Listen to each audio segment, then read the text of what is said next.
పులివెందుల వైఎస్ఆర్‌సీపీ నాయకులు, అలాగే ముఖ్యంగా కార్యకర్తలు, పోలింగ్ బూత్ ఏజెంట్లు మాత్రం చాలా అప్రమత్తంగా ఉండండి.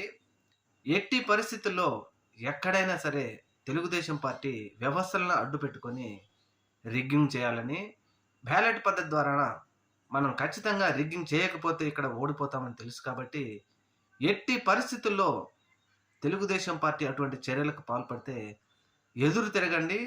ఎప్పటికప్పుడు వీడియోలు తీసి వాటిని పై అధికారులకు కానీ, లేకపోతే సోషల్ మీడియాలో ప్రజల దృష్టికి తీసుకురావాలని పులివెందుల వైఎస్ఆర్‌సీపీ నాయకులని, అలాగే ద్వితీయ శ్రేణి క్యాడర్‌ని ఖచ్చితంగా కోరుతా ఉన్నాం. ఏమైనా ఈరోజు నైటు, రేపు పగలు అప్రమత్తంగా వైఎస్ఆర్‌సీపీ నాయకులు పనిచేయాలి.